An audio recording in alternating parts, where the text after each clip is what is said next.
quit building Dimir. Never escape Dimir. That's so good. Okay, and here we go. Hey guys, welcome not quite to the click, episode 140 of CMD Tower's Brews and Builds. I'm MrComboNumber5, and my fellow host could, at the end of the extended weekend, still have unfulfilled desires. BigTuck. Also a great Muse song. Also, check this out. A little Maine beer company from just outside of Portland. It's so good. This is an India Pale Ale. All right. So wait, their company's called Maine, but they're Maine located... Maine Beer Company. Like Maine Maine... Portland, Maine. Okay. There's a Portland, Maine that has the airport that I fly into to go to my parents' house. Okay, so when you said Portland, I'm like, well, that's in Washington. That's not in Maine. Yeah, it's completely irony. You know how they do it. You know how they do it on the West Coast. It's all irony. All right, here we go. Kenobi is the tits. It you like premiered, it premiered early. It was supposed to come out at 2 a.m. Central Time today, Friday the 27th. And they ended up releasing it at 11 p.m. on Thursday the 26th. Right. So totally happy about that. Watched the first 2 episodes. Probably took hour and a half, hour 40 total. Movie quality. Really? You never felt like you were watching a TV show. Very much character driven, which I've heard with a lot of the reviews. And how does it get? Oh, sorry. Go ahead. I can tell this isn't one of those. I think it's something that at the end we're gonna want more. We're gonna wish it was longer because I think it's only 7 episodes. But I think also at the end we're gonna be like, but if they had done more, I don't know if it would have been as quality. Kind of like the Breaking Bad criticism. People are like, I wish we could have had more, but it seems like they went out on the absolute top. They went out, and now they have Better Call Saul, which is like, it's getting good reviews, I think, but isn't at that tier. How do you feel? So there's 3 now, right? Mandalorian, the first. Book of Boba Fett, the sort of second, even though it's like came out earlier this year, right? Yep. And then Kenobi are the 3 Star Wars big budget live action. Live action. TV shows, even though the streaming, whatever you want to call them, right? How do those rank? No, with the very, very bare information, like Boba Fett season 1 is over, right? Sure. And then now you have this, you only have the on ramp onto Kenobi. But where do you think, like, knowing what you know now today, these are going to rank up on? Book of Boba Fett's definitely dead last. Hands down. I've heard it kind of. It was like a flash, right? First half of it or something was awesome, and then it kind of went. Well, the first half is actually about Boba Fett, and then the last half isn't.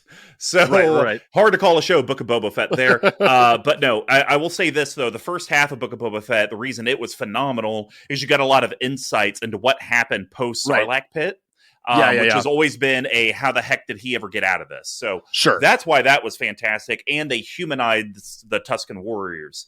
The reason the second half I would grade it lower is just because it is less Boba Fett, and the whole gimmick I think is kind of stupid, like what they were getting to. But it was phenomenal because Mandalorian comes in, you get more Skywalker and Ahsoka. Doesn't it just kind of become like Mandalorian Part 2.5? Like, yeah, right.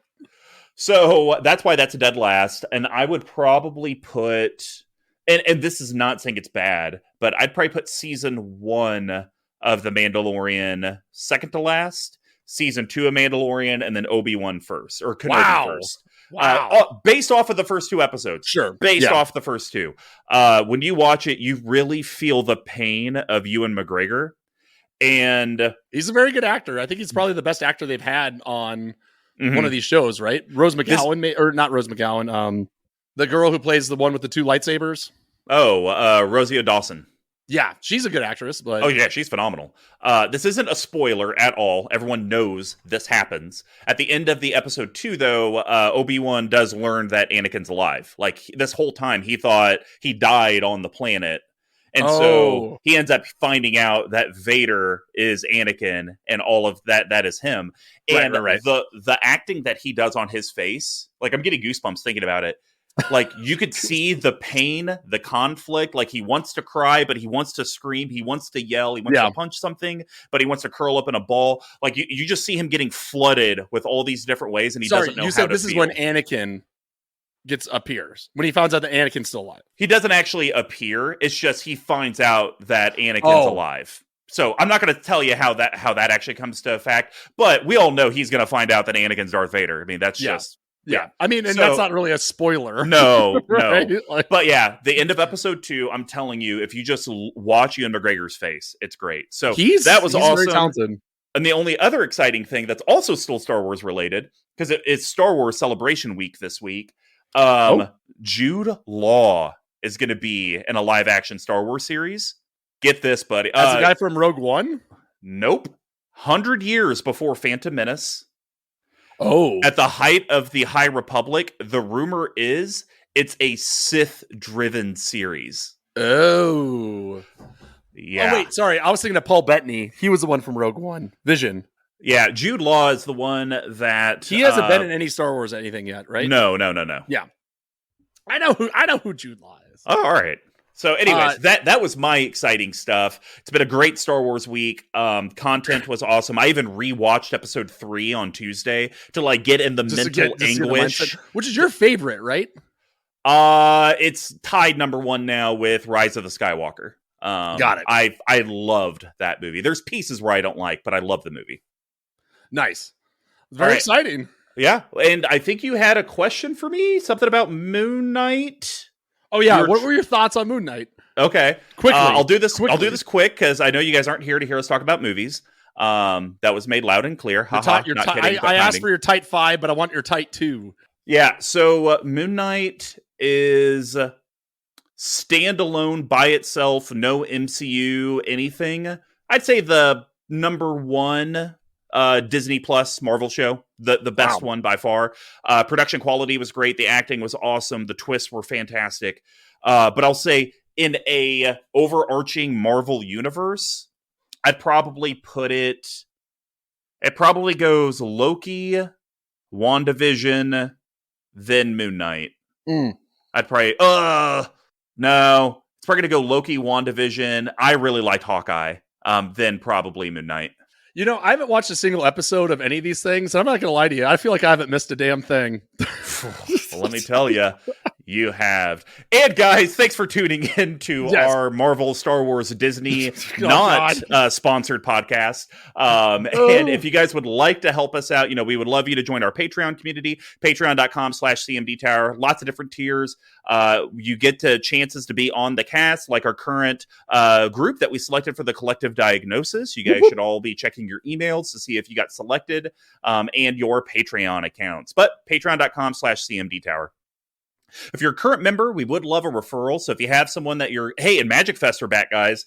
If you guys are going to a Magic Fest, honestly, hit us up on Patreon and we will send you some free stickers for you to hand out while you're at Magic Fest. I mean, we got piles of them. This will come out the day I'm in Richmond, Virginia. So if anyone's heading out there, give me a holler. Hey, there you go.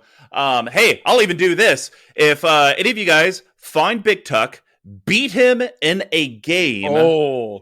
We will have a bounty for you to be determined. Wow. I like it. But you have to call it out. BigTuck, I'm here for the bounty. Yeah, I'm here for the bounty. For the BTB. The BigTuck bounties. Now, if you would like to pick up maybe some of the swag that you see BigTuck with at Richmond, or you've seen us do on stream, cmdtower.com/merch.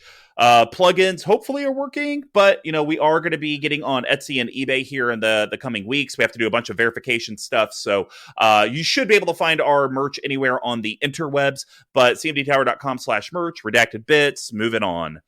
And of course, we do have a great new partnership with abyssproxyshop.com. Hell yeah. If you use code CMD Tower, not Command Tower, CMD Tower, you get 10% off your order. And I do want to say, guys, we've been doing this now 4 months or 3 months. First month, it was only a couple weeks, a little bit. Second month, wow, you guys went above and beyond. The third month, went even more. This last month, you guys tripled the sales with our partners. So I can't tell you how much that means to Tuck and myself and the rest of our channel, because that extra money really does actually help us be able to start improving stuff. Like Tuck and I have already started talking about some different software stuff that we can look into. And literally this money will help pay for that. So continue to go to abyssproxyshop.com, code CMD Tower. So I don't know what happened. They must have ran out of stuff. My cart is $65 now. It was $98 last time I checked it. So I guess I missed out on a bunch of stuff I wanted. Or maybe, I don't know, their IT admin was like, this asshole has had shit in his cart for 3 months. We are emailing him twice a month. Would it feel yes? Yes, it would, but I can't click. And of course, guys, if you guys can't help us out financially, just share the content you're watching or listening to, because every little bit of an action from the collective does help. So Brews and Builds is our deck tech series. Since we conquered the path to 32, the 12 themes of EDH decks, we have moved on to a classic day one Brews and Build with a traditional episode. We describe the brewing of decks similar to how beer is brewed. So we break it down into 4 different categories. The first one's rampant setting your board state. We call that grains. And grains are the foundation of every beer. They include both base malts and specialty malts. That's on a different one. We're usually in a 60-40 ratio. This helps with the color, the taste, and most importantly, the alcohol content of a beer. Decks always need ways to grow, stabilize, and ramp into bigger threats. And just like a grain profiler, they use a mix of staples and specialty cards. How does your board interact with all of your opponents? We call that hops. And hops are what give beers like this IPA its patented bitterness and herbal floral flavors. They grow in a variety of strands and help distinguish subcategories like IPAs. My personal favorites are Chinooks. Our hop choices help clear and interact with the board so your deck can ultimately do what it wants. How does your deck actually win the game? Close out the strategy. We call that yeast. Again, another deck that doesn't have a whole lot of these. Yeast are living microorganisms that eat the sugar from the grain and poop out alcohol and CO2. It adds alcohol content and the carbonation. Without yeast, you'd be drinking flat sugar water. And without yeast cards, your deck wouldn't meet the goal of actually winning the game. Then we do have a fun section where we're going to put in pet card synergies that just kind of loosely fit the deck, but maybe aren't the best. We call that spice. And not every beer has them, but spices and other additives help separate the normal stock beers from specialty ones. It could be the pepper that turns a stout into a jalapeno stout, or the addition of hops to turn IPA into a double IPA. Not every deck has something that makes it pop, but if it does, this is where we generally talk about it. And then to cap it off, we do have a bottle capping, which is recommendations to the deck that are under $5, under $50, and a no budget recommendation. We just cannot talk about mana only lands. So without further ado, let's get brewing. Collective, I apologize. We have put in a request for BigTuck to be committed to the closest Silencia mental institution on this plane because the guy has an addiction to dimir. And we're here with Anowon's Rogues Gallery. That's not bad. I called it the Rogue NC deck because this was a Squee Mcgee special, and I've been wanting to build this since the day it got printed, but he called dibs on it right before I did. This is the last one I have. This is the last dimir deck I have for now. There's nothing really until you build another one. Well, the next one I'm building is a Rakdos deck, but that's a different story. But anyways, yeah, we are talking today my Anowon Rune Thief build. So for those who don't know, Anowon Rune Thief is a legendary creature, vampire rogue. That's a 2/4 for 2 colorless and dimir. Those sweet, sweet blue and black pips. He is a mythic. I think he's 80 cents. Sure. So other rogues you control get +1/+1. And then whenever one or more rogues you control deal combat damage to a player, that player mills a card for each 1 damage dealt to them. If the player mills at least 1 creature card this way, you draw a card. So pretty much, I always forget with these players thing, right? So effectively, you could draw 3 cards off of this a turn. Yes. If you get lucky, because it's each player, right? Yeah. So this reminds me a lot of like my ninjas deck without the ninjutsu, right? Okay. It's a lot of low, small creatures that happen to be rogues that have really good evasion. We're getting in there. We're mixing it up. It's been a really fun card to play. I kind of struggle with it because I don't want to play too much into the mill aspects of it, but I do think it's like, I like it more as just like combat. It's an efficiency engine, right? We're getting in, we're dealing damage, we're taking stuff off the top of your library. You're going to lose it, right? And then hopefully there's going to be some payoffs later in the game that'll help me abuse your graveyard. So as we've discussed, I don't run piles of those because we all know that we've had the Sepulchral Primordial stinker out there. So I don't run them all, but I think that's kind of where I'm going with it. but mostly it's just bashing face, right? Like you have some control pieces, but it's usually a lot of little boys going in for damage. That would actually be a really funny, like, subtype to the game. Like, on the surface, it's this rogue mill deck, but actually underneath, it's a Blink Primordial deck with just Sepulchrum and Diluvian, and you're just constantly blinking them to, like, take everyone's stuff. I think they put both of them in the pre-con. I think I cut them both, because they're not rogues. No, they're not. It's silly. So you have seen this deck and talked about this deck plenty of times in the past with former member of the crew, Squee Mcgee, and it's Memorial Day weekend, so I was gonna like pour one out for him, but here we are. So I know this isn't probably your style of deck, but what do you think about Anowon as a whole? So I'll say this though, this is your style of deck, because I think you like decks that want to live in the red zone, but then if there's something else happening, like, hey, more the merrier, like I wanted to attack anyways. The issue, though, is that it's anti your strategy, because usually you're like, I just want to come in for a taste. Well, I don't want to mill cards and give you a taste. Yes, exactly. Yeah, right. So it's weird how it's your deck and not your deck. But yes, I have played against it plenty of times. You built it completely different than Squee. Honestly, Squee just built it as a rogue mill deck with all the mill payoffs. So your deck, I don't really know. I guess I would say this. If you handed me this deck to play it, I would not be excited, because it just seems like I'm just attacking, and that's it. And I have to connect to attack to actually have Anowon do a payoff. And then on top of that, I need to have as many rogues as possible going and hitting as many people. So stuff's going to be dying, and I'm usually someone that doesn't want to just throw a body in front of something and knowing that it's going to, die. So I don't know how I feel about Anowon. I know that I've lost to it, multiple times, but it's never been off of rogues. It's always been kicker, mill half your library, and this other card's out and you die, which you do have that card in here too. So that's where I just feel like this is a Mirko Voss mill deck. Yeah, you're doing it with rogues instead. I will say this, to that point, I do like this because I feel this deck is a lot more resilient than most of my tribal that I play, right? Like, because the creatures are so small, like it kind of can recover a lot faster from a board wipe. Plus you have some blue stuff to go with. But yeah, for me, it's just a fun deck, right? Like, not every deck for me has to be one that requires a bunch of thought. Sometimes I just want to play, blue red and just smash face. But the last, and then we can get into this, but the last thing I'll say, don't you get frustrated with decks that are so simple that you're like, I wish I could actually have something to engage with at the table, but all I can do is creature pass? Like, doesn't that get frustrating and boring? Sometimes, and that's why I do like, but it's like the opposite end of the coin. Like, I played my mediocre super friends, right? And I was like, okay, guys, I'm going to my planeswalker phase. And I literally, last time we played that, I played that mediocre super friends. And then after that, I was like, I'm done. I just played this one, and it was more weird. It was more fun after that thing. But yeah, so if I'm playing, usually when I bring decks, I try to only bring one deck like this, right? Where it's like, we're just living in the red zone. After a couple beers, I'm tired. I just want to play. Sure. That's fair. All right. Well, let's get into the grain section. Tuck. 27 options in here. Oh, and I guess we should probably, before we go any further, it's 58% competitive. I would rate this a 5 out of 10. Probably, yeah. That sounds about right. A 3/2/4 CMC. Not terrible. Normal. Not terrible. Sure. What's this bad boy cost to buy? 300 to 400, which is probably about right. But I put no money into this. This is just stuff I had lying around that I just shuffled in here. So a lot of the higher end cards in here are things I just had lying around.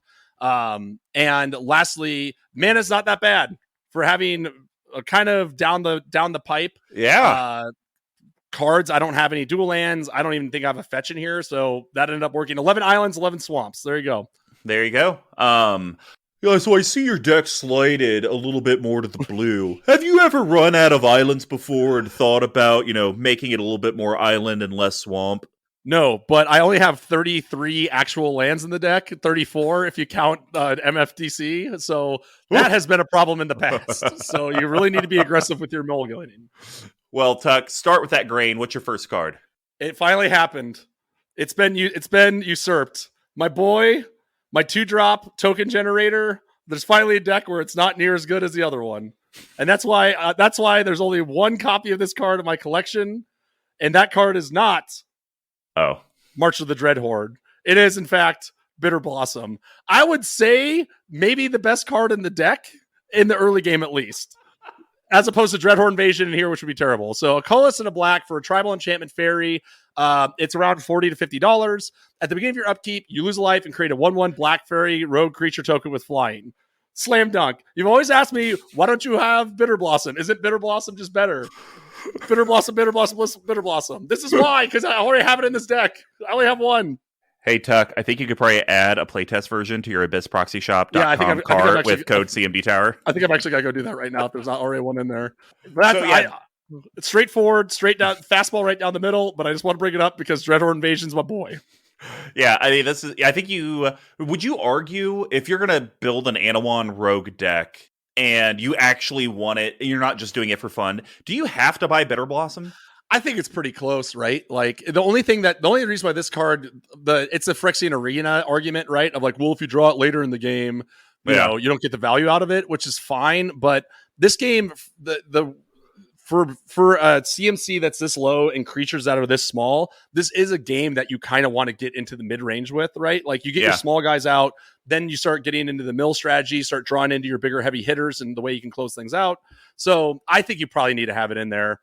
I think this deck capitalizes on more than like a Prosh or a Sakar or whatever, just generic token generator, because they do matter for the theme of the deck. 2/2 flyer with Anowon is way better by the time you get them out.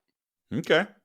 Well, my first grain card is a card that I've known about, I've heard about it, but I always forget about what it does. And reading it and seeing that it's only a quarter to go buy it from Card Kingdom, I might buy a bunch of them.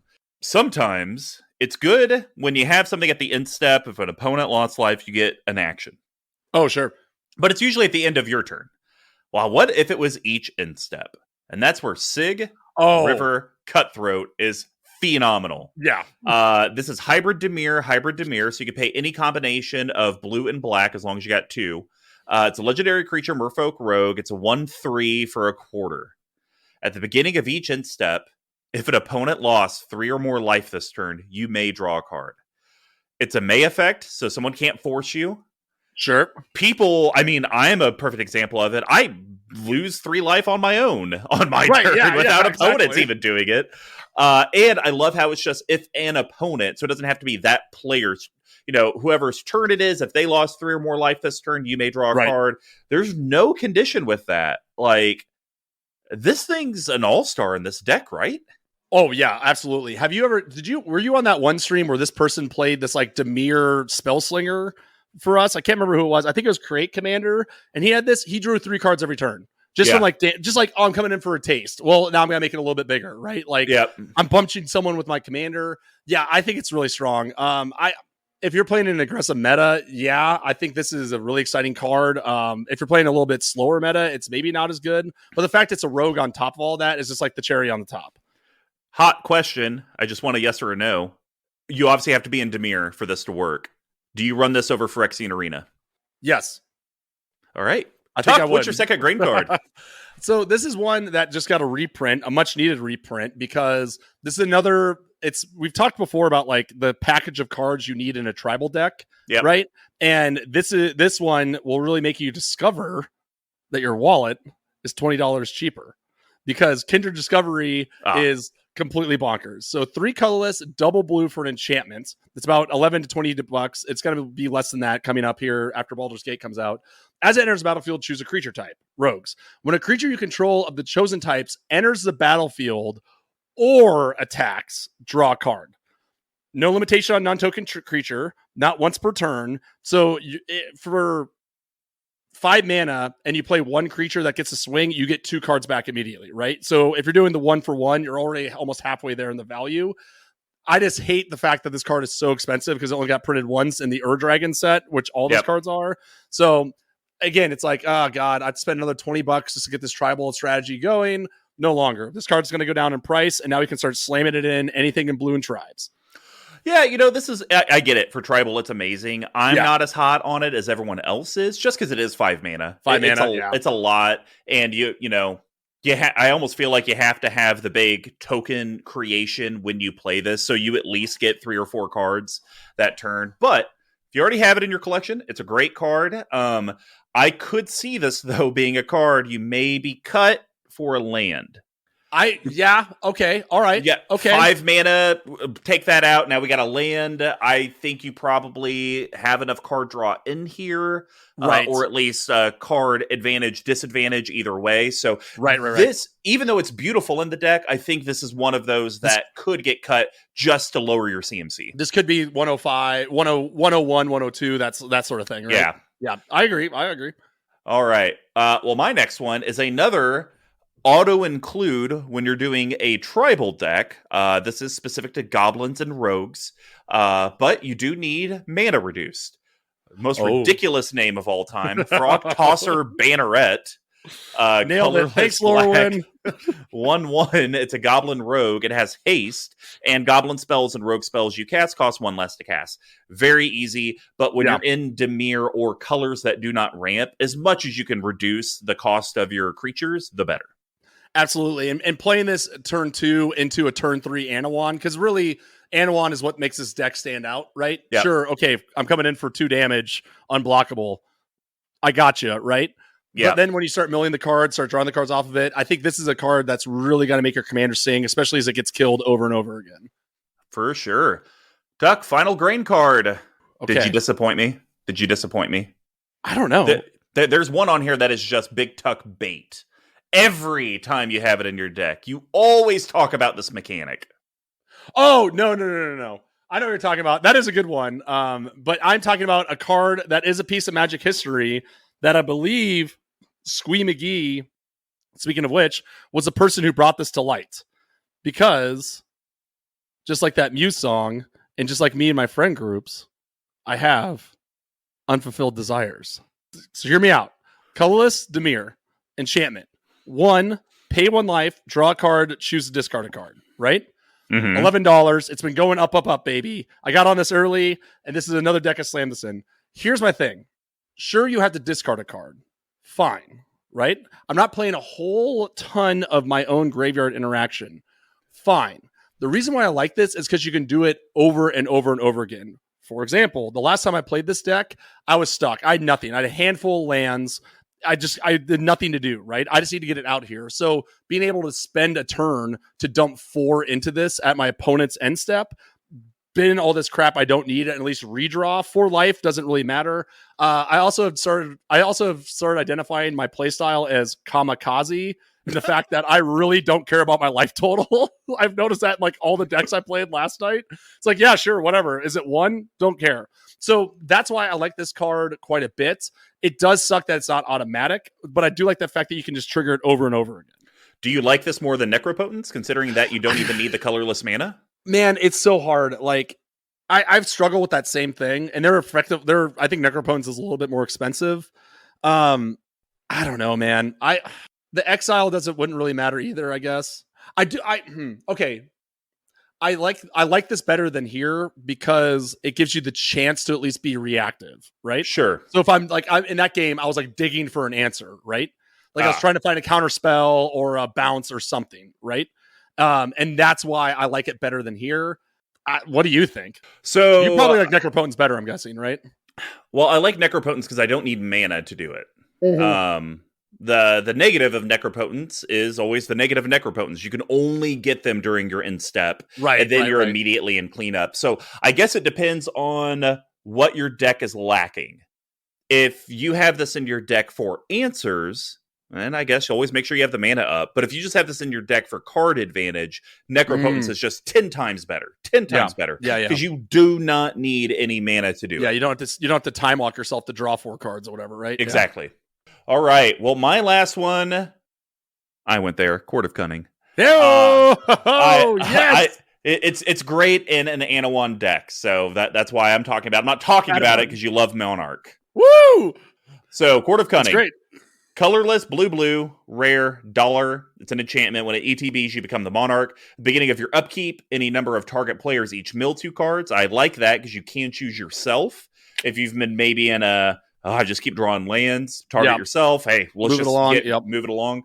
But if you're the Monarch instead, each of those players mills 10 cards instead. I don't know if you'd want to target yourself with that, but I like this because It's going to do multiple things. One, it introduces your favorite mechanic, but that's also a card draw, which if I'm telling you to cut Kindred Discovery, we want to have more card draw options.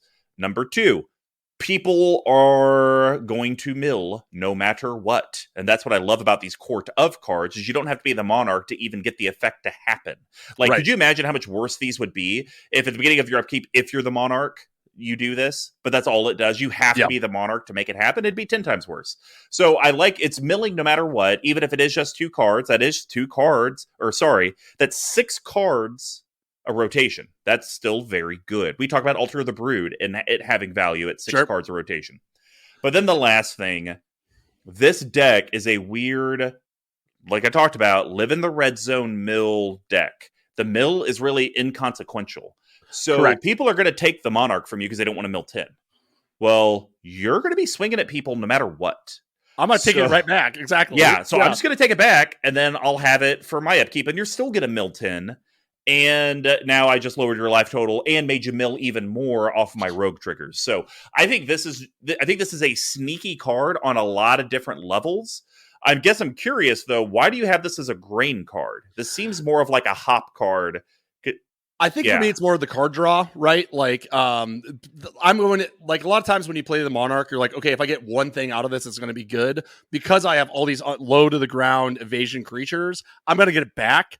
So that's for me. But the real reason why is, and the reason why Unfulfilled Desires is going to be an ace in this deck is because of one cut that we'll get to later. Ooh. Well, that'll wrap up the grain section, guys. Now let's head over to the hot profile. I'm going to start this off with the boring one. It's a stupid good card. It's $7 from Modern Horizons 2. Black, the Thoy Voidwalker. Oh, yeah. This card's so stupid. So stupid. Creature Dothroy or Dothy Rogue should be a legendary. Yeah. Shadow. If a card, I don't know. I guess would it be too strong as a legendary? Because you could sack it, it could go to the command zone, and then you recast it. Oh, that's nasty. Okay. Oh, God. Shadow. So the creature can block or only be blocked by creatures also with Shadow. So essentially he's unblockable and is never blocking anything. If a card would be put into an opponent's graveyard from anywhere, instead exile it with a void counter on it. Tap, sacrifice this creature, choose an exiled card an opponent owns with a void counter on it. You may play it this turn without paying its mana cost. It's a 3/2. So I like this card because Dothy doesn't actually have to do any damage at all. Correct. It just needs to sit there and witness. So, of course, you're going to swing if you have Anowon out, but you might even choose not to ever swing. Like, I don't want to get aetherized or some combat trick that only deals with attacking creatures. I just keep Dothy here. Hey, all the other rogues, exile everything from as they mill. Oh, that's an expropriate? Yeah, I'll sack Dothy Voidwalker to go ahead and take that. I love it. Last night we got some games with me and the local crew, and someone was playing their Dimir deck, and they had a card that said when an opponent, effectively it says an opponent cannot attack you unless they exile a card from their graveyard. Yep, I have that. Yeah, so then that was turn whatever. Next turn, Dothy Voidwalker. Problems. Big problems. So how many... This is a card that I feel like is... You can almost kind of put it into any deck, right? A little bit? Sure. So I guess like what's your barometer on what deck you would or would not put this in? Well, I think the first thing you do is you look at your playgroup. Are you in a heavy graveyard playgroup? If so, you might just put it in there like see people put Rest in Peace in a white deck. Sure, absolutely. Now, if we remove from there and then we're at the commander level, I think Dothy, I think it's good enough if you have a heavy graveyard meta. But if you don't, if you have some semblance of recursion, I still think it's powerful to do that. Yeah. Because it does say put into the graveyard from anywhere. So as they cast their instants and sorceries, they are just going to get exiled. And you don't have to. People sometimes think about this stuff, and it's like, well, am I board wiping? Like, how am I doing that? Like, how am I? Right. And it's like you don't have to like overthink. It's going to put me behind. Yeah. Like just as people play shit and it goes to the graveyard, it's just going to get exiled, and that's essentially every spell your opponent plays is a spell that's now in your hand. Right. And I think this is another stupid thing that they did is like it's not this instance, right? So if you have a recursion package, you could just be like, oh, I'm just playing your guys' deck now, right? Yep. Like, I'm just going to keep sacrificing this, bringing it back, and keep Yep. playing everything out of that. So I think it's a dumb card, but it's a rogue, so here you go. It's the perfect deck for it. Well, Tuck, why don't you give us your first Hoppy card? So, back in the day, if I remember correctly, this is when DC was doing their Titans thing, if I remember correctly. Okay. I believe, like, they're trying to make all these shows off of off-colored. Yeah, I mean, they still have Titans. Correct, but they were making like a bunch of them, right? At once. Oh, sure. And this one was, I believe, a male and a female who's had indiscernible powers that were never very well explained. I'm testing your knowledge here, Mr. Combo. This is a deep one. Cloak and Dagger? Nailed it! Yeah! I never watched it, but I do remember seeing it being like, that looks bad. They were pushing it so hard, too, like on YouTube, on Facebook, everything else. This card I have not yet got to cast, and it makes me so upset. But Cloak and Dagger is 2 colorless for tribal artifact rogue equipment. Shadowmoor stuff. Makes sense to me. Equipped creature gets +2/+0 and has Shroud. And then more importantly, whenever a rogue creature comes into play, you may attach Cloak and Dagger to it. It has equipped 3. So I cut Lightning Greaves, I think, for this, just to make it cuter. Yeah. That's the reason why it's in there. It's pretty much hopefully just going to be slapped onto my commander. Mm-hmm. Yeah, and just being able to do that over and over again. I don't think there's a creature in the deck that it won't be equipped to when I play it. So for me, it's just kind of cute. The +2/+0 is just kind of like a cherry on top, I guess. It turns your 1/1 unblockables into a 3/1, which is slightly better, more damage output from Anowon. But I feel like if I'm committing to the rogue thing, I gotta commit all the way. I mean, I don't know if I agree with that, but I do agree Cloak and Dagger is great for the deck because it is Lightning Greaves at instant speed, essentially. Yeah, right. So even if if someone blinked the board, comes back in and now it auto attaches, because like that's a way like, hey, let's blink everything, get the Lightning Greaves off, then we can deal with this problematic creature. Right. You will never be able to do that with Cloak and Dagger, at least at sorcery speed. Correct. So I like it. $2. If I was building a road deck, would I pay $2 for this? Probably not. But if you have it around, why not? Yeah. I think I was like, someone owed me a couple bucks from a trade or something. So I was like, I'll just take that. I gotcha. Or I'll buy you a beer, whatever. Well, we're continuing with the tribal piece, and this is a tribal sorcery rogue that is great. It's so good. It's like bribery, but on crack, because it's instant and sorceries. Knowledge Exploitation. So glad I bought one of these way back in the day. $12.75. Wow. So this card costs 7. It's 5 blue, but really it costs its Prowl cost. Yeah. Prowl is going to be 3 colorless blue. You may play this for its Prowl cost if you dealt combat damage to a player this turn with a rogue, which Tuck's entire deck is. Search target opponent's library for an instant or sorcery card. You may play that card without paying its mana cost. Then that player shuffles his or her library. Blowout. Hey, and the crazy thing is, it doesn't even have to be the player that you had dealt the damage to. Oh my god, I didn't think about that. It's target opponent. Yeah, so it's like, oh, okay, let me get through really easy over here on the Planeswalker player because he has no creatures. Right. And, hey, Mr. Combo, you're playing Joda, right? Yeah? Give me your deck. Yeah, I'll just take Expropriate. Like, we're not even joking around. Like, it's so disgusting. No, you wouldn't in my deck. I think you would end up taking the one that you get to tutor up 3 monocolored cards with different names, and you get to cast 2 of them for free, and one an opponent shuffles back into your library. Oh, no way! No really? Because then I'm thinking Expropriate. Extra turns, extra mill? I don't know, man. Get the 3 best instants or 3 best monocolored cards out of your deck, and you get to play 2 of them for free? But the problem is, wait, is it monocolored cards or permanents? Cards. Because that's why you can play. So that's why in that deck, I go grab Expropriate, the 2 extra turn spell. Omniscience, and want something else, right? Yeah. And then it's like, well, what do you want? No, well, here's the problem. I'm fairly confident there's not a card in here that I would like to play more than Expropriate. So anyways, this card's disgusting. I absolutely love it. I would never pay 7 for this, but 4? No. Hell yeah. Yeah, all day, baby. All right, Tuck. Next hop. All right. What do I like? What's the tribe in blue that I like even more than rogues? Hominids are Boros, I think. Hominids are blue. That's close. That's a good one. Okay. That's a good guess. Kifkins? No. What's my first blue deck I ever built that I like that I still have to this day? I mean, I know of the mono blue legend in here. I just didn't think you have a Thada Adel deck? No. I have a Sphinx deck. Oh, which is why Enigma Thief is so good, and I need to get another copy for it. 5 colorless and double blue for a 5/5 flyer. It's a Sphinx Rogue. That's a rare. It also has a prowl cost, 3 colorless and a blue. You may cast a spell for its prowl cost if you dealt damage to a player this turn with a Sphinx or Rogue. They blew it up. They added another thing to it. When it enters the battlefield, for each opponent, return up to target 1 non-land permanent that player controls back to its owner's hand. What a blowout! A 3 for 1 that's also 5/5 flying rogue. This card's incredible. Biggest miss. Why the hell didn't they make it flash speed? Oh, like it's so stupid because this card only can be used on your turn at sorcery speed.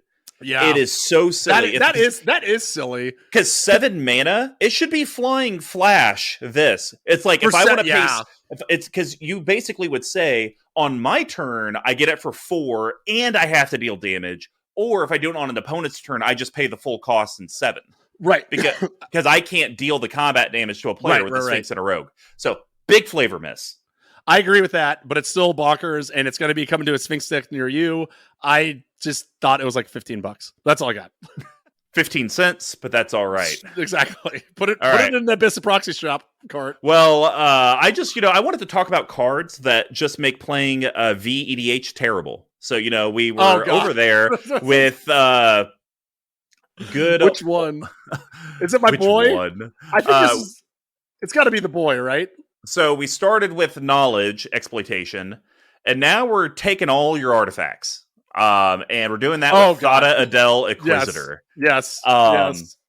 Colorless blue, legendary creature, Merfolk Rogue. It's a 2/2 with Island Walk. I would highly recommend. It's not in my cuts and ads. Should probably put the Stormtide Leviathan in here.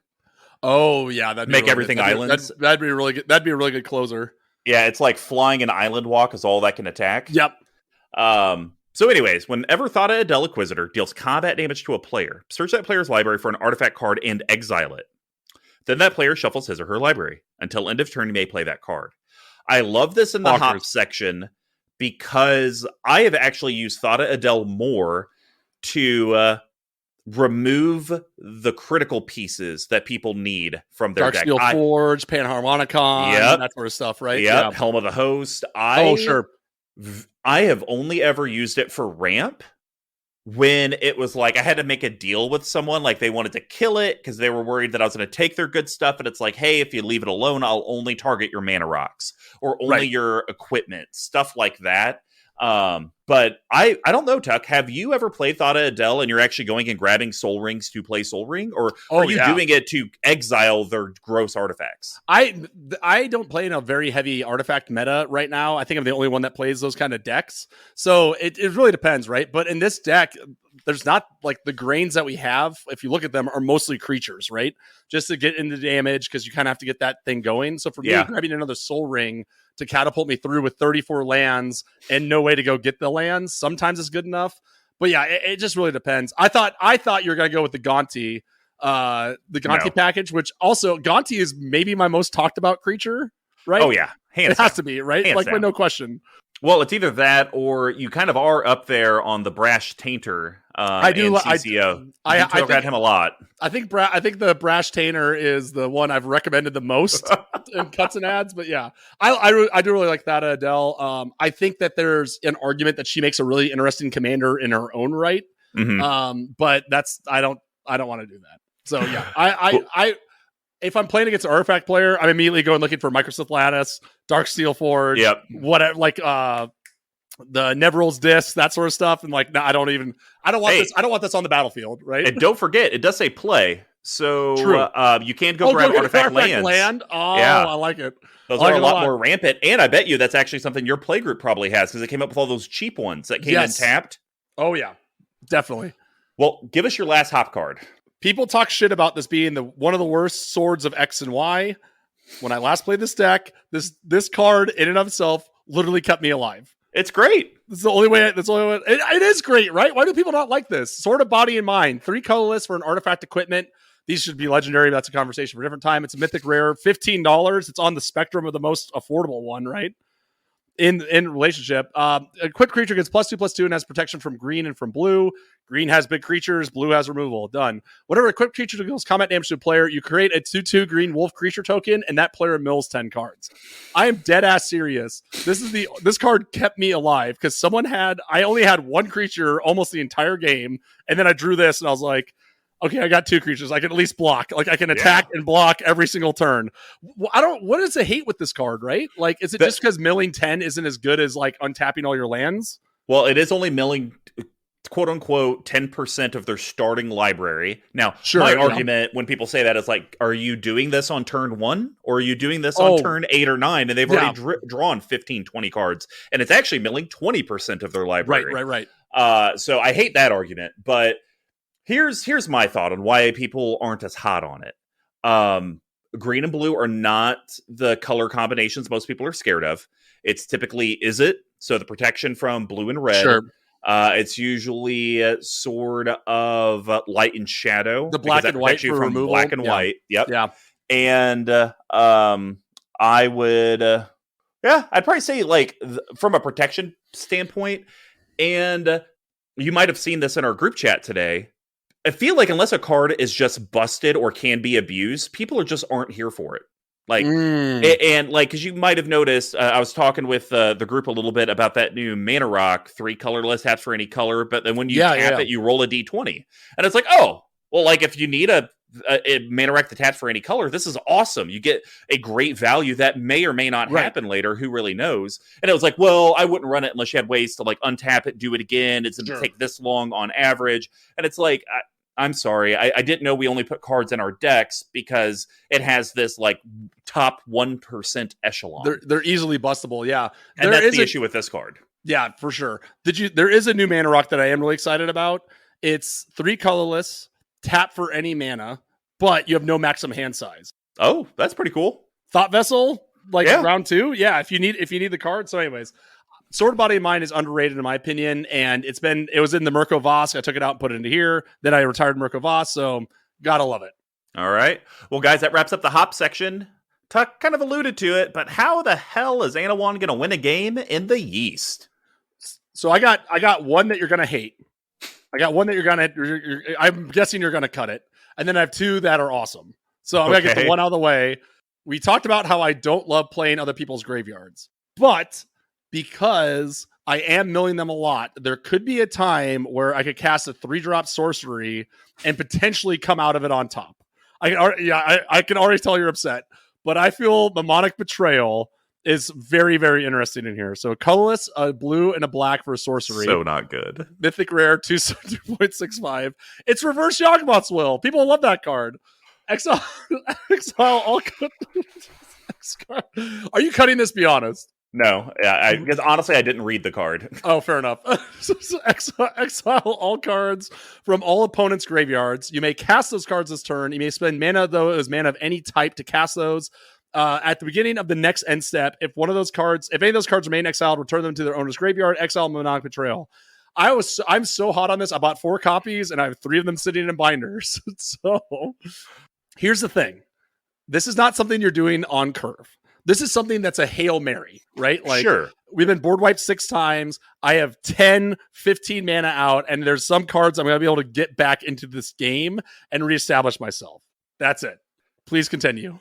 Multiple things. This belongs in the spice because it almost went there. It almost went there. Because all of their cards go back to their graveyards. The reason I quit reading the card, it was a block of text, and I already had my Yeast package picked. But also, I saw exile all cards from all opponents' graveyards, and I was like, oh, okay, cool. Like, because that was something I felt like you were missing in this deck, is being able to get rid of those. And so this did it. But the fact that they go back, that's awful. The only way this card is good is in the nut scenario. It's the magical Christmas land. I do a board wipe. There's a Sheoldred there. and I still have 7 mana to cast it, because you don't even get to cast it for free, which is also stupid. That's too good. Cast any card. If it said, okay. You may cast one of those cards without paying their mana cost. This is the fair version of this card, right? Three colorless, blue, black, or some varietal of that, right? A 5-drop. Exile all opponents' graveyards. For each opponent, you may cast one card in that graveyard without paying its mana cost, or something like that. I mean, 5 would be too cheap to allow. That's too cheap, right? That's like you would 6 have to. It would just be you can cast one, and you still need to have the exile clause on there. Because think about it, essentially what you just described is Sepulchrum Primordial or Diluvian Primordial. Sure, yeah. And those cost 7. Fair enough. Yeah. So it's like, and those are just creatures or instant sorcery. So it's like, to be able to have the option either to or, do whatever like you 9 want, or 10. Yeah. Yeah, that's blockers. All right. Well, I am going to go with the boring one first. It's the Queen, because you have to have her. Oh, she's so good. She was usurped by Anowon as the #1 rogue mill commander. Una, Queen of the Fae. So good. 3 colorless, dimir, legendary creature, fairy, wizard. It's a 5/5 for 50 cents, and it has flying. You can pay X and dimir, choose a color. Target opponent exiles the top X of their library. For each card of the chosen color exiled this way, create a 1/1 blue black fairy rogue creature token with flying. Instant speed. Yep. I would absolutely put Painter Servant in here as like a funny haha. That would be hilarious. They just mill their library. Or mill, and you get as many of those guys as you want. So this does a lot of things. The reason I like it in the Yeast, though, is you are trying to mill. And this does get you a type of mill by exiling, and you do get a payoff with a little army. Because the way you're going to win in a deck like Anowon is I reduce the amount of answers my opponents have access to, and I'm constantly going in for a taste, whether it's 1/1/1 or 8/1/1. Exactly. I'm constantly doing that damage. So you need to be able to live mid to late game, and Una can really make people start to consider, do I draw 10? Because if I do, I could get milled out for how much mana does he have available? And then how many cards do I have left? People really start to have to like do the mental Jenga of what's the right choice. Still good if it's just fairies, not fairy rogues. We cut the rogue part out of it. Oh, yeah. Yeah. The fact that she is not a rogue. And there you go. It's your first one, not a rogue. Oh, that's right. No, I'm saying I was saying the fact that if it just created 1/1 black flying fairies, not fairy rogues. This would be 101, 102 card. Yeah, this would be right there last to be chopped or added. I would put it into hops if that was the case as well, right? The fact that the rogues is going to play into the rest of it, right? Yep. Yeah. That's all I got. Okay. Well, what's your Yeast card? All right.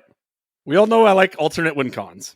And the fact that this thing can tap for a mana in and of its own is so dumb. Strixhaven Stadium, baby! My second favorite new 3-drop compared to the Celestius, because fuck you, we're playing day or night. A 3 colorless for an artifact. It's a rare from Strixhavens. Tap it for a colorless. Put a point counter on Strixhaven Stadium. Whenever a creature deals combat damage to you, remove a point counter from Strixhaven Stadium. Whenever a creature you control deals combat damage to an opponent, put a point counter on Strixhaven Stadium. Then, if it has 10 or more point counters on it, remove them all, and that player loses the game. Let's go, baby! Threat number 1 at the table. Question: if this tap for any color mana, too powerful? Or is it essentially like, why wouldn't you run it? I think it's a ladder. I don't know if it's too powerful or not. Here's my counter argument, right? This or the Celestius, which is the better painted across the board? Celestis, because the day and night mechanic, you get to pay a life draw card, right? Right. Yeah. So I agree. I agree with that, right? So my point is, I guess if this tap for a color, I think that it would make it even better in the decks that already are running it. Oh, okay. Right? Because you're not gonna you can, to your point, you can run the Celestis in any deck, right? And you're gonna get the value out of it. This one you have to have the creatures. And I've heard complaints previously that's like, it should be the amount of damage dealt. And it's like, whatever. I think that's probably broken. But in here, it's all like, they're all like 1/1s, 2/2s, and 3/3s, right? Mm-hmm. So for me, it's like, all right, I'm going to swing in with an army of 5/5 unblockables. The next time I do this, that person's out of the game, right? And yeah, the last thing I love about this is it doesn't have to be the same person every time, right? Mm-hmm. You can spread the love, just get a taste, right? Oh, by the way, get a taste is now in the nomenclature of my group here. So like, all right, I'm gonna come in for a taste. So yeah, I love this card. I think this is my favorite card in the deck, and I think this is like a great deck to utilize this. Yeah, no, I agree. You're always in the red zone. I would fight back at the you have to remove the amount of counters to how much damage you take. It's like, because if you're going to have that kind of clause on there, then you need to have a way to convert the counters into something like remove 2 counters, gain a life, or something. Yeah. Agreed. All right. Well, I think we matched on this one because it has to level up. No, we're talking what? Wow. This one's really good though. It's got the name. Oh wow! It's even got the name of the tribe in it too. Yeah, rogue class. This thing's stupid. It costs blue and a black to cast, and it's an enchantment class card, guys, for $140. Now, you get a static effect when you play this enchantment because we don't talk about class cards all that often. Sure. And then you can level up at sorcery speed to add the additional ability. So, as it enters the battlefield at level 1, whenever a creature you control deals combat damage to a player, exile the top card of that player's library face down. You may look at it for as long as it remains exiled. Awesome. Yes. I'm double milling you, quote unquote, now. Absolutely. Colorless blue-black for level 2. Creatures you control have menace. Well, that's going to make us get through even more. For level 3. For the 4 creatures in the deck that don't have evasion. Yeah. Yeah. 2 colorless blue-black. Well, you got to be... Hey, flying may be evasion, but with all those dragons now coming... Oh, God. Great point. For 2 colorless blue-black level 3, you may play cards exiled with rogue class. And you may spend mana as though it were mana of any color to cast those spells. So it does say play, so you can't do lands. And it does say any mana, so you cast whatever the hell you want. I see this as an actual win con in your deck because it is a playing everyone. It's very much like my Empress Galena deck. I'm using your decks to help with the win. I think the difference between my Empress Galena and this rogue deck is the theft is just added icing. I'm hitting you no matter what. Yes, this is just extra, loving for me. Versus my Empress Galena deck, I literally can't win the game without your deck. Your guys' stuff. Yeah. A true 75%. I love it. I think most people would want. It's ironic, right? Like the second ability is so strong, but it's like it's in my opinion, it's the worst ability on here for this deck, right? I don't think so. I think you don't think so. You think it's still solid? I think Menace is fantastic because I see flying left and right all the time. I don't breaks. Yeah, I don't think Thopters. I don't think flying is really in Commander real evasion anymore. It's only real evasion if you're in a playgroup that hasn't caught on to flying being good. Yeah. Or like, and there's so many cards now that get printed with reach arbitrarily, and you're just like, oh god, right? Like the Gilded Goose or whatever. Or I guess that's just flying, but yeah. No, I love rogue class. It's kind of a new dimir staple for me. Probably not good enough. I don't know. Is this good enough for ninjas? I mean, the menace is nice. Once again, you're trying to make sure they're unblocked.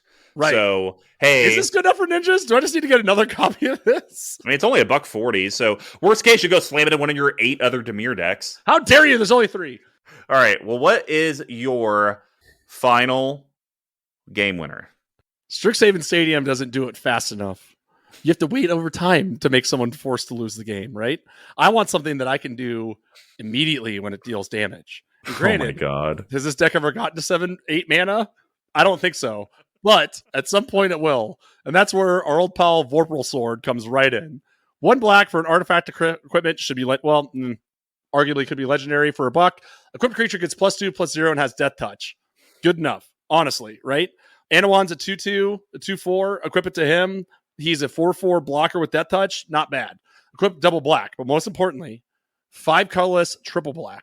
Until end of turn, Vorpal Sword gains whenever equipped creature deals combat damage to a player, that player loses the game.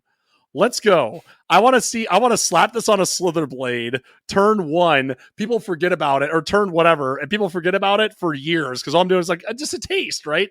And then boom, you're dead. Vorpal Sword's great. I love it. It's so good. I remember the first kill in our Kansas City group with Vorpal Sword. That was single Aaron, and none of us knew actually what happened. He's like, hey, I'm going to swing in with this creature in Vorpal Sword. And we're like, okay. And he's like, I'm going to pay 8 and you lose the game. And we're like, what? Wait, what? Wait, like, what? that happens? And he's like, yeah. And he just like slides it over. And of course he's grinning like he does. Yeah, of course. And it's like, oh, I guess we do lose. It was in a 4-person 2-headed giant game. And I want to say he knocked out, I think every team lost to Vorpal Sword. I remember you saying that, right? Yeah, it's bonkers. Like, and again, damage doesn't matter in this deck, right? Like, it's all about these creatures that are unblockable. So give me everything that I can do to make this happen. And Vorpal Sword's one of the best. Yeah, I don't like the 8 to activate it, though. Look, listen, like I said, this deck really gets 8 mana, but maybe a little Thought of Adele, maybe a lucky draw off of a couple unfulfilled desires. I don't know, maybe. Well, the last one I wanted to talk about, it's a little boring, but I think it's good. Soaring Thought Thief. The best creature in the deck. It costs a blue-black to cast. It's a 1/3 creature human rogue for a dime. Hey, this has flash. Learn something, other cards. It has flying. As long as an opponent has 8 or more cards in their graveyard, rogues you control get +1/+0. That's awesome. A little half anthem effect. Sure. I like it for the whenever now it is 1 or more, so you're not going to get multiple. Rogues you control attack, each opponent mills 2 cards. I like things that are just going to happen, and this card is going to be impactful turn 2 through turn 15. Because, hey, I just need to come in with my 1/3. Anowon's not even out. Everyone mill 2. Oh, Anowon's now out. Mill 2. And you're going to mill for the damage. I was stuck on 3 mana for like 8 turns. Turn 2, Soaring Thought Thief. Okay. What about this? Turn 3, Sword of Body and Mind. Okay. Can you equip it? No. Turn 4. Equipped. I held the table hostage for like 6 turns with 2 cards with a couple bullets and a barrel of gasoline, as our good pal the Joker would say. I'm so glad you see the value in this. I thought you were gonna yell at me about this one, but this card is bonkers. It's so strong. Now, okay, I will say this, guys. I am not in the camp that Tuck is, where it's bonkers and so strong. I think it is good. I think it's a good card. I'm going to stop you right there. I feel like this card is good. Let's not make a dinner out of it. Well, guys, that's going to wrap up the East package. Now, let's head over to our limited spice cabinet. Turns out rogues like bland food. I'm going to talk about the spiciest one, because you're not going to get any triggers off of your tokens, because it's only cast. But damn it, are you going to get lots of copies, because you don't have that many legends in the deck. We finally did it! I knew this card. I know exactly what you're saying. I'm not matching you on this one, but I know this card's amazing. Well, we both know it's amazing. We just have never seen it work. Yes, true. Reflections of Litajara. Yes! 4 colorless blue enchantment from Kaldheim, $1.75. When it ETBs, choose a creature type, and whenever you cast a spell of the chosen type, copy that spell. Now, I will say this. I do really like creature type. You got rogue tribal spells in here that will get copied. So you like how we were, getting any instant and sorcery out of someone's deck? How about we do it twice? Yes. So I do like that, because it doesn't say creature permanent. Wait, so I also get 2 cloak and daggers? Yes, you do. Wow, what a blowout. So yeah, this guy's great. I really like it.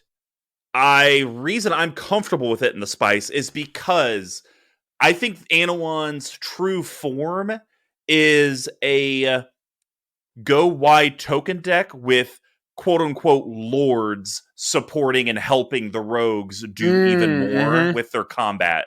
I don't see it as like a pure go wide deck where it's just you're only swinging with tokens. But I do see this is where the lords are in there with them doing it. But you're going to have, you should, 4 to 8 tokens at a time. Right. And so that just means you're not going to be getting a lot of these copy cast stuff. And Anowon, you're not going to get anything for. That's a rogue you're going to be copy or casting a lot. Yeah, right. So I could see this whiffing 50% of the time, but man, if you can get it to actually work on the other 50%, it's really good. And especially, I think this card turns all those 1 or 2 drop rogues that kind of stink later in the game because they're just like a 2/2 flyer with unblockable and some ability, right? So I think like that weaponizes them way more than other cards in the deck. This is another card I think I bought like 4 of, and I was really excited about it. And we have, I believe the 2 of us have cut them out of almost every deck I put them in. See also previous episode about dimir horrors. So for me, like so this, would you call this in this build today? This is a slimy card, right? Yeah, it's slimy. Because there's like, you could have no rogues in hand, right? You could just got blown out and then it's a dead draw. It could be too late in the game, could be too early and that sort of thing. But I do feel like this is the kind of build that will have that sort of big end payoff off of it. Yeah, I think the only deck that this still lives in is my Sliver deck. Oh, yeah, slam dunk. Yeah. Yeah, absolute slam dunk. All right, guys. Well, that's going to wrap up the spice package. Wait, okay. It's easy. No, so this is one that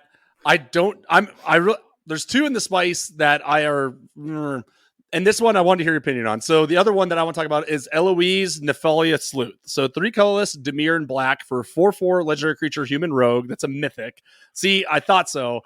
Whenever another creature you control dies, investigate, which means you create a clue. And then whenever you sacrifice a token, surveil 1, look at the top card of the library, you may put that card into the graveyard. In this deck, a single Blasphemous Act or a single Whip Flare is going to take out all of my creatures, right? Sure. So in my opinion, regardless of the second ability, I just like the idea that now all of those creatures that are going to die to these low-end board wipes or, whatever, deal 1 damage to each creature. There's creatures that do that, right? At least now I'm getting a payoff for them that I can then build up. And then, even though it's going to be rare, the Surveil will come into play in the spice. But Mr. Combo, what do you think about our old pal Eloise? So I'll have a lot to say about her later, but Excellent. Just riffing off of what Tuck talked about, I mean, I could see the appeal of like a mass board wipe. Obviously, we're in different play groups now. We actually talked about it last week when we were playing, that we feel like board wipes are few and far between, and it's more targeted removal or bouncing is more common. So do I believe you're really gonna get that much of a I'm gonna get whip flared and then go home and cry. It's kind of like running Marin in a deck that doesn't care about graveyard recursion. It's like, well, I mean, if a board wipe happens and she has some stuff, and that would be nice, but it's like if you need this like conditional board wipe to happen to even have the card do anything in your deck, it's like whatever. That's a very fair point, and I'm sure, and I was really excited to cut this out of the zombie deck and put it in here, but the more I've like read and thought about it, I haven't seen it played, so who knows? Who knows? And now, guys, we will head over out of the spice package to the bottle capping. And as a reminder, these are going to be BigTuck and I's cuts from the deck, and then ads that are going to be under $5, under 50, and then a no budget recommendation. We just can't talk about mana only lands. So, Tuck, you get to start this. What's the first card you're going to cut, and what's the first card you're going to add? I am going to cut Patriarch's Bidding. Oh, okay. Because I'm not smart. 3 colorless. This card was literally unplayable last time I played this deck. 3 colorless, black sorcery.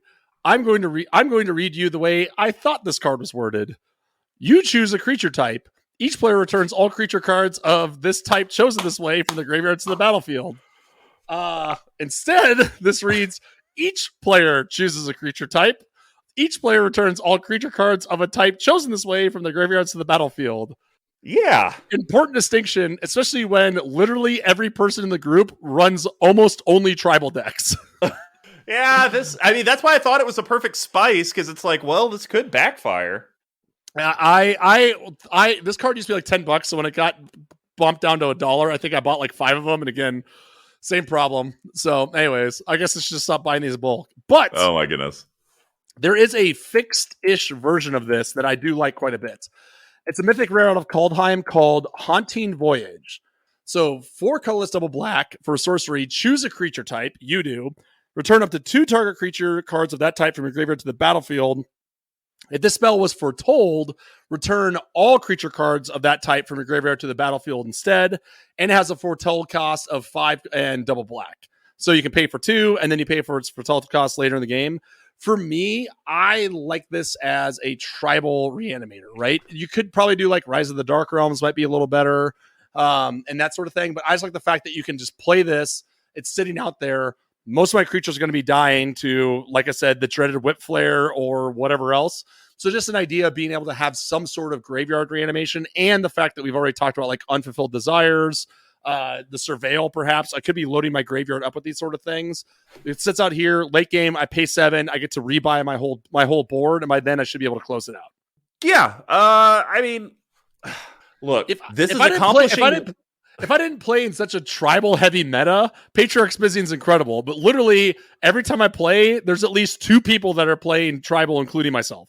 It's going to cost you 9 mana to do this at the end of the day. But 2 mana up front, I don't know, like 2 mana up front. That doesn't matter. Then you wouldn't bother with it. You would just save it to later and cast it for 6. But then you only get 2 creatures. I don't know. I mean, I know. I think Foretell is cool because you can just throw it out there and it's just like you have no clue what it's going to be. You can almost ignore it. So I mean, it doesn't have a negative that way. I don't know. I just think this is a lot of mana to do an effect. I would almost at this point would rather do Rise of the Dark Realms. I guess to your point, Rise of the Dark Realms is the Foretell cost, and the other one. So all right, fine, I'm putting it. All right, scratch that. We're putting in Rise of the Dark Realms. Y'all can suck it. But isn't that isn't that over $5? The Abyss Proxy Shop copy that I'm going to be buying sure is. Oh my God. This is over $5. It can't be it. Guys, you have heard BigTuck. Haunting Voyage is his terrible, terrible pick. And he has to run this card for all of eternity. And he will own this like I own murder. All right. My under 5, I'm cutting Eloise. The bigger thing is you don't have a controlled sack outlet. So the second effect does nothing. And the first effect does nothing unless a board wipe happens. Because once again, you're not in a sacrifice deck. Right. So Eloise makes no sense where you are not controlling those effects. I was just so excited, but yeah, I'm fine with it. All right. Anowon reads whenever they deal combat damage. Well, Double Strike seems like a cool, sexy mechanic, but not a lot of Double Strike in Dimir. You got your Fire Shriekers of the world, but that's a little boring. What if we do Gavel of the Righteous in here? I think this is a great card. You're a mid to late game deck. 2 colorless artifact equipment from New Capenna. Oh, yes. At the beginning of combat on your turn, put a charge counter on Gavel of the Righteous. Equipped creature gets +1/+1 for each counter on Gavel of the Righteous. As long as Gavel of the Righteous has 4 or more counters, equipped creature has Double Strike. Here's the other thing I like about it, though.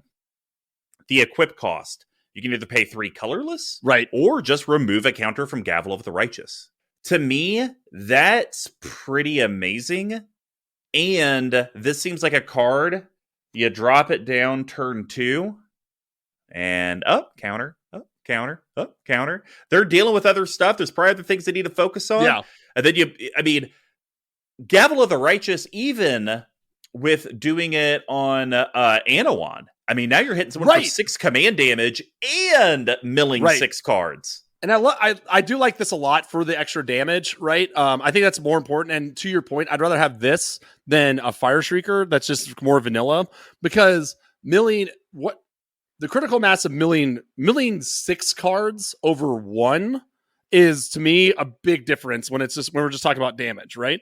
Sure. So that's why I like this too. It sits there and like, what's worse? Like, okay, I play this Sword of Body of Mind and Vorpal Sword. This doesn't even come close to the target, right? It's not even on the radar.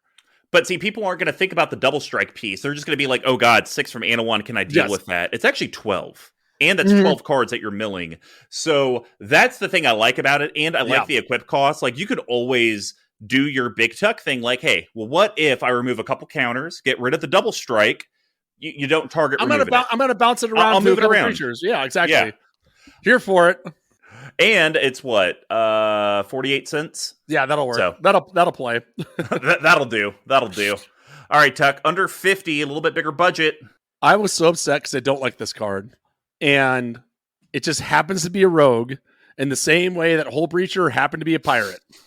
but I put an opposition agent in here, and in my playgroup that I play now, this is a dead card. Really? No one plays tutors. No one plays fetch lands. Everyone's budget base is terrible. Like, their mana base is trash. And like, literally, I think this is the first time I played this in here, and I was like, yes, opposition agent. Nothing. It was a 3-2 with flash. That's it.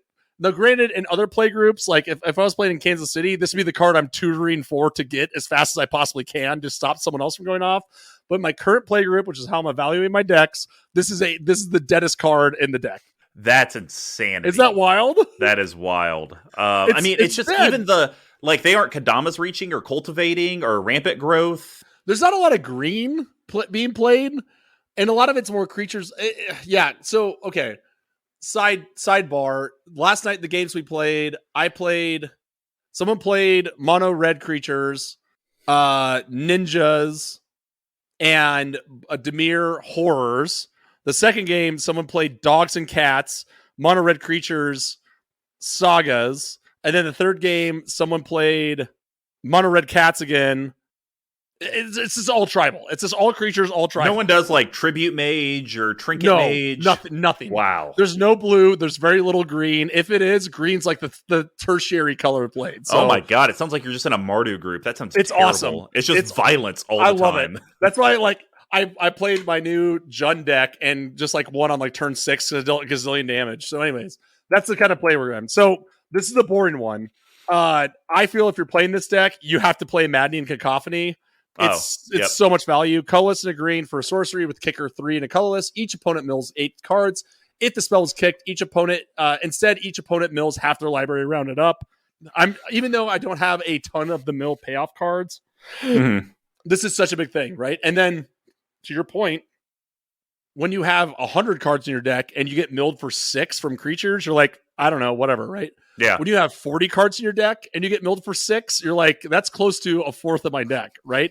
It stacks so quick. And I'm not playing I'm not playing any of the other sort of like self-mill, Jace the Mind Sculptor or Jace whatever, that sort of thing. That's not the goal. But I feel like this for 5 mana, it just does so much more. This is how I lost the games to Squee. Really? He always seemed to get this with the Sir Conrad in your yeast package, and it was just like, okay, we lose. Honestly, that's why it never felt like a rogue deck. It just felt like a mill deck, and rogues kind of helped staple to it. Yeah, sure, yeah.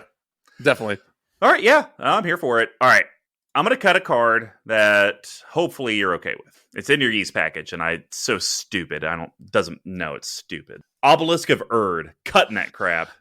Man, this 6 colorless artifact for 267. I'm going to do why you have it in here last. So as it enters the battlefield, choose a creature type. You choose rogues. Creatures of the chosen type get +2/+2. The reason Tuck has it in here in Yeast is for Convoke, and you could probably play it for free.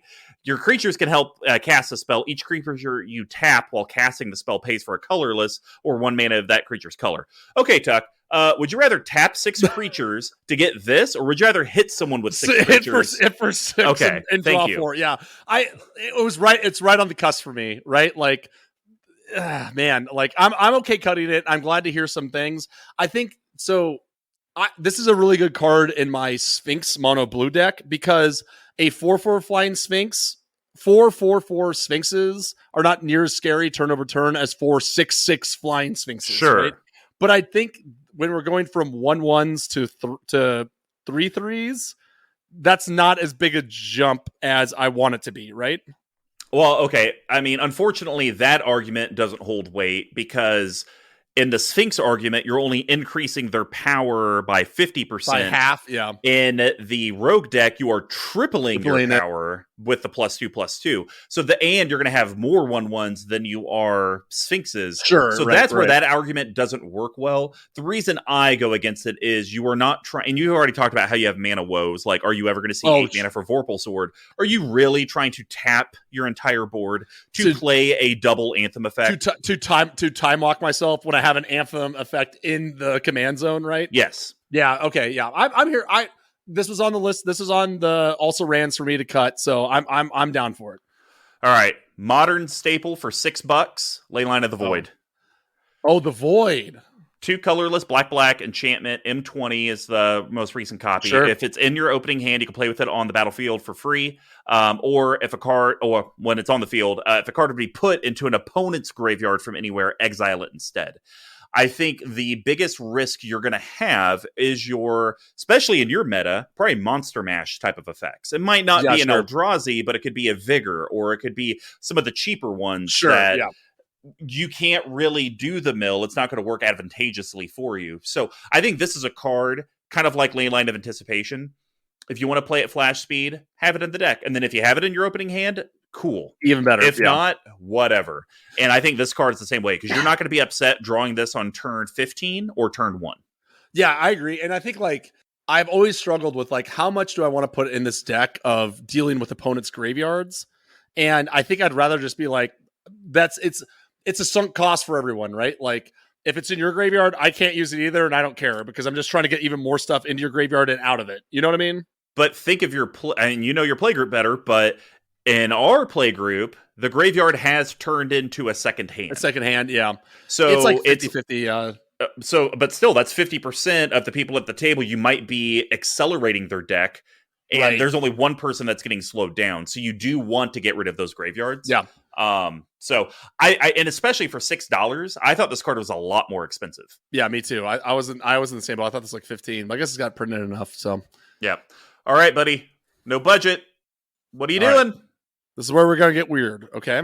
Okay. I have like no sweepers in this deck, which is fine, and I'm gonna cut the one good one as well. Oh, I'm going to be cutting the bad one as well. I think you say good, I say bad. Well, there's two. I looked it up. I think there's two, and I feel like Necromantic Selection should be cut. That's the bad one. Okay, that's the bad one. That's the bad one. Okay, so for those playing the home game, it's 7 mana to do a board wipe, and then return a creature card put into a graveyard this way to the battlefield under your control.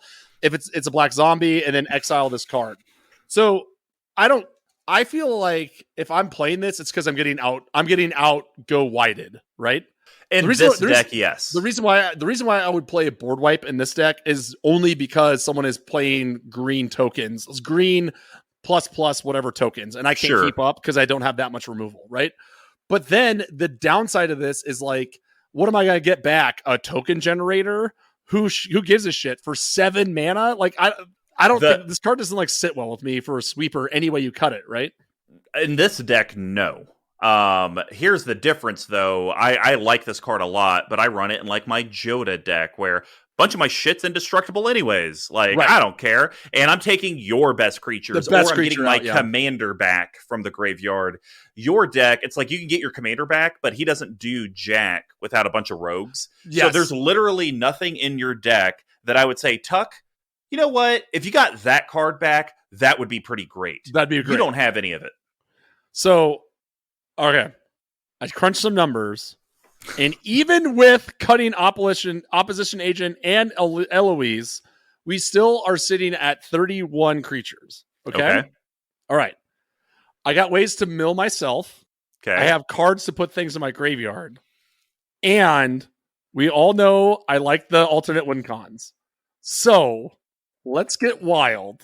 Hey, I was hanging out at the bar last night, and Scorpion, Sub-Zero, and Kano came up and talked to me, and they made mention of some sort of tournament that they're in on some island called Mortal Kombat! Oh my god. 2 colors and a black enchantment. Hear me out. At the beginning of your upkeep, if 20 or more creature cards are in your graveyard, you win the game. 6 mana.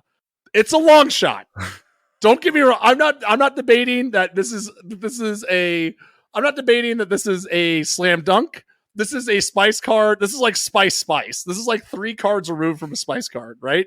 But between board wipes, between potentially milling myself with Court of Cunning, with potentially specifically discarding creatures from Unfulfilled Desires, there's a chance. There's a chance it's going to work out. And for me, a chance is goofy enough in this deck to be able to slot this in. I know you hate this. I knew immediately you weren't going to like it. But the reason I don't like it though, Tuck, is because this is the kind of card you need to be focused on throughout the game. It's your deck. You aren't going to just accidentally have 20 creatures in your graveyard. Accidentally mill myself for 100. Yeah, it's because like some of that stuff's going to be like, do I really like? Even going through your deck, you don't have that much graveyard anythings. I don't. Why are you ever going to be targeting yourself to mill? Unless we'd use the example from earlier where I got a lot of lands, or maybe you do your stupid pay a life, pay a mana, you start discarding a bunch of your creatures. But do you think you're going to have 20 mana that you can go through all of that on the other player's turn? I doubt it, because you don't even think you can get to 8 for the Vorpal Sword. I doubt it.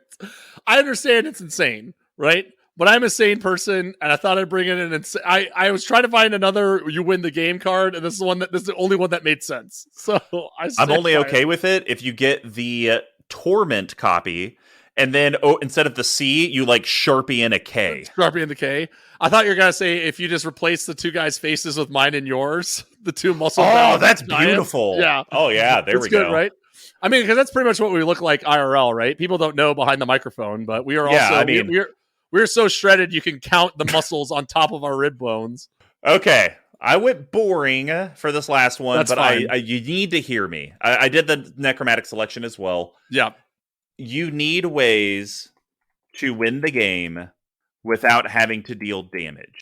Potentially, people in your playgroup could have the propagandas and ghostly prisons. And you got to do this and you got to do that. And for you to actually get through, it just takes too many resources. What's the one thing that you can always do? Also, a Squee Mcgee special. You can always sit tight. And what's the best sitting tight god out there? Good old Phanex, God of Deception. Oh, okay. So I think 3 colorless, blue-black, legendary enchantment creature god, mythic. It's a 4/7. You can get one for about $7 from the list. It's indestructible. Devotion, I have one in my binder, as a matter of fact. There you go. As long as your devotion, aka the pips, to blue and black is less than 7, it's not a creature. I think you'll actually have pips, because like we talked about, I think you're going to have like half tokens, half like non-token creatures. So I think he'll actually be a 4/7 that can do stuff. Creatures you control have tap. Target player puts the top X of his or her library into his or her graveyard, where X is this creature's toughness. So the thing I really, really like about this is Anowon does do an anthem. So the butts are getting bigger, so that's more mill. This is going to mill the same amount of cards as Anowon's ability does. The only thing you are not getting to do is the 1 damage for, or you're not getting the damage with the mill going together. Right. So it's like, okay, you put that to the side. You don't get to draw the card because they aren't milling cards this way. So really, what you're losing is super, super small. But what you are gaining is now, Tuck, when you're at a point in the game where, like, even if you could attack, and it's like, if I swing out, I'm going to die on the clapback. Right. I cannot live. Phanex, I'll just sit here and I'll block, and hey, this guy's going to die. I'll go ahead and tap it and mill you for a bit. And then it's like, okay, end of person's turn. We're all good. I'll mill the remaining 6 creatures I have. I'll mill you for 18. And because you wouldn't let me attack people. Right. And most interesting too, the weird part is a lot of these rogues are like 2 3s, 1 2s, that sort of thing as well, right? So like that sucks up on top of it. I'm here for it, especially over Necromantic Selection. I like it a lot. Like you can hang back, make some bad trades and that sort of thing. And then the best part is you say, okay, I don't care if you swing out on me. I'm just going to block and mill you. And then on my upkeep, I'm going to win from Mortal Kombat because you killed 10 of my creatures on the class. Yep. Yeah, so I think this guy's going to do a lot for you. Yeah. But before we move on, guys, I have a bonus section because BigTuck failed hard at this deck. Buddy, my favorite card, Alter the Brood. You're making tons of tokens. You're milling. Why is that not in here? Mind Crank. That's disgusting. Jason Memory Adept. Why is that not in here? Ashiok Dream Renderer. The War Planeswalker. What the hell? Minus target player mill 4. Everyone exiles their graveyards. I only have so many copies of these cards, and they're already in other Dimir decks. And we're at the end of the episode, guys. And if you enjoyed it, please leave us some positive feedback and make sure you subscribe wherever we're at. And if you'd like to get a hold of us, here's how you can do that. You can get a hold of me at MrComboNumber5 on Twitter. I'll spell that except for the 5. BigTuck, I think we're done with the birthday bits. We are. But unfortunately, We are moving from the opposite of the. I'm at BigTuck Brewing on the tweeters. I'm gonna be posting a lot on Twitter at Magic Fest Richmond. Whoa, wait. Did you change your Twitter handle? At BigTuck Tweeting? You just said BigTuck Brewing. Oh, that's the alcohol talking. But I do have some sad news. I've gone from birthdays to deaths. Oh, Ray Liotta just died. Oh, really? Yeah. Like today? It was either today or yesterday in the evening. 67. Wow, sucks. Is that wild? Yeah, I know. Amazing actor. Yeah, he was great. And by all accounts, a lot of times you're like, oh, I'm so sad that person died, but you don't know if he was like he could have been a serial murderer. Yeah. You don't know. But by all accounts, people have said that he's like the biggest dickhead on screen, but in real life, he's like the nicest guy in the planet. Oh. Like take the shirt off his back for you. Like really great to work with. So yeah, that was a bummer to hear. So that's my new thing. Much more. I went from Enter the Battlefield to morbid triggers. Jesus. Oof. Yeah, we're just getting you guys all happy and talking about decks, and now we're just going to send you out on a sad note. Do we need to cut that last bit? You guys can reach our main account at CMD Tower on Twitter as well. We will have the deck list posted and the article at cmdtower.com/BNBE140. Basically, type in Cloak and Dagger, Morphic Pool, Distant Melody, Tower.com. Now, we do have a great patron community, patreon.com/CMD Tower. You do get access into our full Discord, even though we do have free access into certain parts of our Discord that our mods have opened up. But we do have lots of tiers on there from $1, $5, $15, $25. Some of them you guys get free swag, but all of them, the money goes to helping improve the channel and get better gear, new software packages, and stuff that we can use to make your experience better. We do have a great referral program, so if you're already a part of the community and get someone to join, just have them message us on Patreon, letting us know which Legacy Collective member referred them, and we'll be sure to hook you up with some free swag. Now, we do have a store, cmdtower.com/merch, sell coins, reminder tokens, playmats, sweaters, you name it, it's on there. Definitely go check it out. Anything you guys could do to free up redacted bits would be appreciated. And then lastly, we would not end the episode without talking about our most recent in the last few months partnership with abyssproxyshop.com. If you guys use code CMD Tower, all one word, you'll get 10% off your order. It's stackable with other discounts. You guys have been increasing month over month, the activity over there. We really, really appreciate it.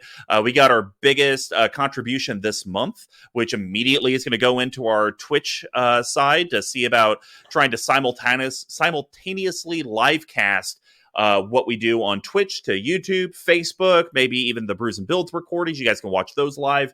It does actually go back to improving. So thank you very much. BigTuck, Anowon's Rogues Gallery. I don't know. I mean, I feel like our cuts were good, but I don't feel like we got a lot of flavor. And I don't know. Can you put flavor in this? I don't think so. And that's like one of the reasons why I said like I have a lot of weird decks that are complicated and make my brain hurt. I also had to play Atraxa Infect last night. Didn't even cast a card with Infect and still was like the most powerful person. I had Atraxa with Double Strike. So I don't. That's part of the problem, right? Where it's like when in some of these tribals that are a little more linear, like rogues, you kind of that you have to have 30 slots of the deck just for creatures, right? Yeah. Like especially when they're so small and so easily killed, and then you need at least another like 10 or 15 payoff slots for those creatures. So I mean that's over half of the cards, including lands that you already have in the deck. So I will agree that is one of the downsides of these precons, which I think a lot of people forget Anowon was, is that they're so linear in their build. But I think there is a little, it's less of like creativity going in and more of like cutting the fat, right? Like don't need to get so cute. Don't need to need to have other ways to win the game and that sort of thing. So even though it wasn't like a blowout cuts episode, I still think it was fun to like talk through and hear your opinion on the cards that I put in here. Again, shocked that I thought you were going to give me so much griff for Soaring Thought Thief. I knew as soon as I put that in the East section, you were going to come after me for it. So I'm glad you saw me on that.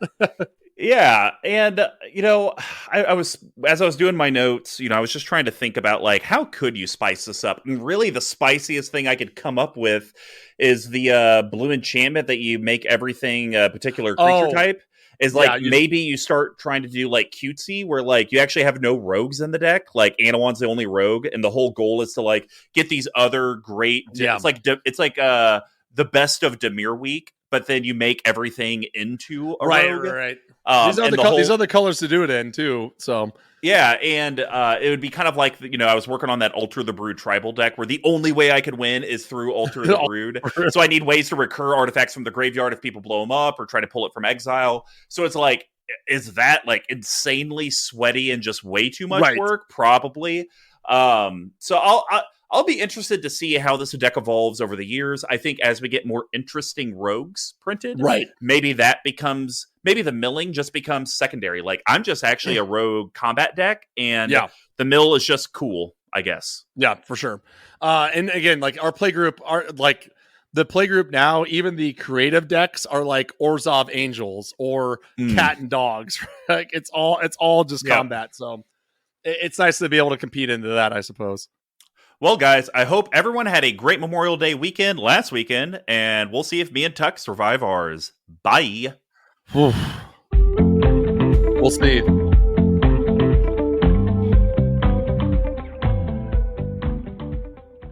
I can't believe we've been doing this for almost 3 years now, and we have not changed our intro or outro music.